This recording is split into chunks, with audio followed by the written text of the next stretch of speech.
किसी भी दल को और राज्य के देश के किसी भी नागरिक को प्रधानमंत्री से मांग करने का हक है और उसके तहत हम मांग कर रहे हैं देश के प्रधानमंत्री से।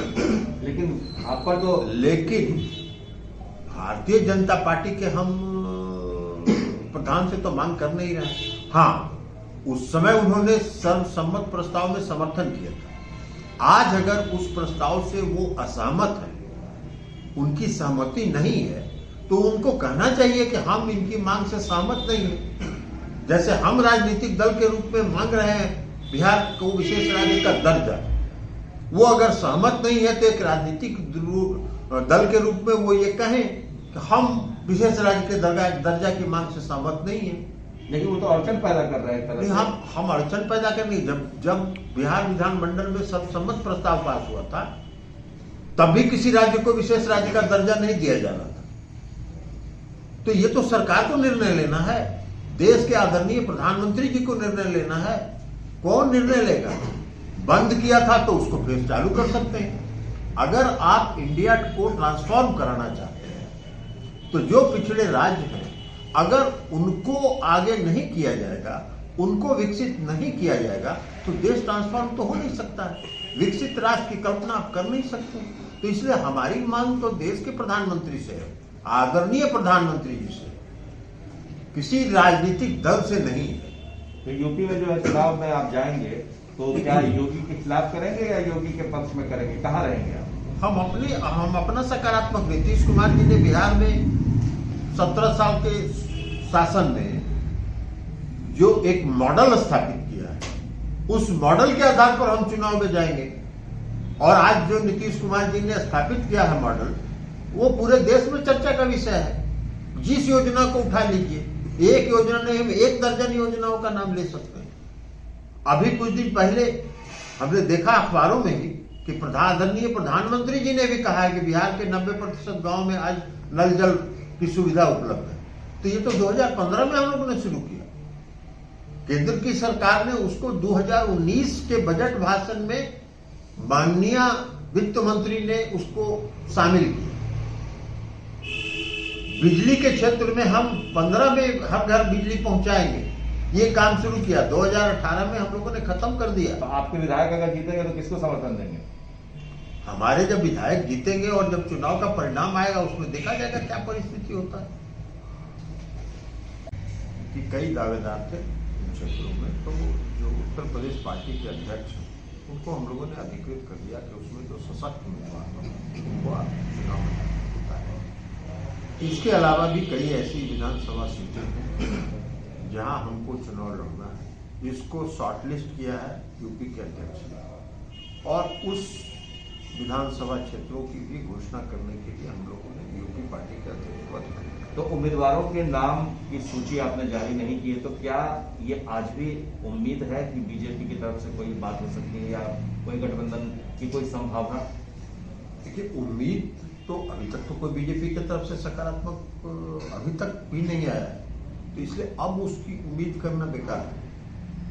अब तो चुनाव मैदान में हमने घोषित कर दिया है, और जो हमारे सशक्त उम्मीदवार जो आवेदक हैं और जो चाहते हैं, उनमें जो सशक्त उम्मीदवार हैं, उनका चयन करके हम लोग उम्मीदवारों की सूची भी जारी करें। पर ललन जी, मेरा सीधा सवाल पहले यही था कि क्या आरसीपी सिंह की वजह से जेडीयू को इतना नुकसान हो रहा है यूपी में चुनाव नहीं लड़ने की वजह से, या बीजेपी में आपको भाव नहीं दिया? हमको भाव कुछ देने का नहीं देने का कहाँ सवाल है। इसलिए कि हम बीजेपी से अलग हटके कई राज्यों में चुनाव लड़, नहीं, यहाँ यूपी के चुनाव की बात कर रहे हैं। हम कई राज्यों में चुनाव लड़ चुके हैं, तो भाव उनका देने, किसी भी पार्टी को भाव देने से क्या होता है? भाव दीजिए मत दीजिए, हम भी एक राजनीतिक दल है, हम अपने क्षेत्र का विस्तार करेंगे। और हम यूपी में चुनाव लड़ना चाहते थे। रामचंद्र बाबू ने कहा कि उनको बातचीत हुई है और वो चाहते हैं लड़ना, तो विस्तार के लिए अगर वहां गठबंधन होकर चुनाव लड़ता तो ठीक था। हम तो अरुणाचल प्रदेश में भी चुनाव लड़े, 15 चुनाव क्षेत्रों में चुनाव लड़े, 7 में जीते। हालांकि बाद में उस 7 में से 6 लोगों को भारतीय जनता पार्टी ने अपने में मिला लिया। हालांकि अब मिला लिया उन्होंने, लेकिन ये गठबंधन धर्म के अनुरूप नहीं था। इसलिए कि हम जब राष्ट्रीय जनतांत्रिक गठबंधन में थे और हमारी पार्टी वहाँ थी, तो गठबंधन के एक दूसरे दल से डिफेक्शन नहीं कराना चाहिए, लेकिन उन्होंने कराया। पर सवाल ये उठता है कि क्या आरसीपी सिंह की वजह से नुकसान हुआ है, धक्का लगा है जेडीयू के एक इमेज को भी, और आप जितना सीट पर लड़ना चाहते थे वो लड़ नहीं पा रहे? हम किसी व्यक्ति को दोष क्यों दें? उनको अगर बीजेपी ने भरोसा दिया, अब बीजेपी ने कितनी ईमानदारी से उनको भरोसा दिया ये तो वो कह सकते हैं, लेकिन जो बीजेपी का अभी तक का जो रवैया था अंतिम दिन तक, जिस दिन हम ना उनकी कहीं बात हो रही है, वो तो कह रहे हैं कि हमारी बात हो रही है। और सबसे महत्वपूर्ण बात यह है कि ये पहली दफा नहीं है। इसके पहले भी वो जब राष्ट्रीय अध्यक्ष थे तो वो खुद मंत्री बन गए केंद्र में।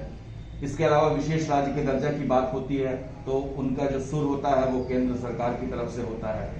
तो तमाम चीजें ऐसी दिख रही हैं जिससे ये लग रहा है कि पार्टी वो जो चाहती है या पार्टी का जो लाइन है उसके साथ वो दिख रही है। इसका बेहतर उत्तर वो खुद दे सकते हैं, क्योंकि वो बातचीत कर रहे थे। हम तो ये मानते हैं कि उनको जो ऑफर मिल रहा था भारतीय जनता पार्टी की तरफ से, वो कितना ईमानदारी से वो ऑफर कर रहे थे ये आकलन रामचंद्र बाबू को करना चाहिए, और हम समझते हैं कि सबसे उपयुक्त व्यक्ति वही है जो इसका उत्तर दे सकते। लेकिन वो चुप्पी साधे तो कुछ स्टेटमेंट दे नहीं रहे। आपको लगता है कि उनको बोलना चाहिए? हम आपको कह रहे हैं कि अगर ये सवाल आप हमसे पूछ रहे हैं तो हम तो उसमें कहीं थे नहीं, तो इसका बेहतर उत्तर तो वो दे सकते हैं, हम तो उसके लिए सक्षम व्यक्ति नहीं। हाँ, हम लोगों को जो उन्होंने कहा उस पर हम लोगों ने भरोसा किया, और उस पर भरोसा करके हम लोगों ने इंतजार किया। लेकिन भरोसा आप सिर्फ बीजेपी की बात से क्यों कर रहे हैं? आप आरसीपी सिंह पर क्या भरोसा कर रहे हैं? नहीं, हम लोगों को कोई सीधी बातचीत हो ही नहीं रही थी बीजेपी से। बीजेपी से जो भी बात कर रहे थे वो खुद कर रहे थे, और इसलिए बार बार इसके पहले भी हमने कहा कि श्री आरसीपी सिंह साहब अधिकृत है उत्तर प्रदेश के लिए। उसका कारण यही था कि उन्होंने ये बताया कि उनको ऑफर बीजेपी दे रही है और उनकी बातचीत सकारात्मक हुई है, तो उस सकारात्मक बातचीत को आधार मान के हम लोग इंतजार करते रहे।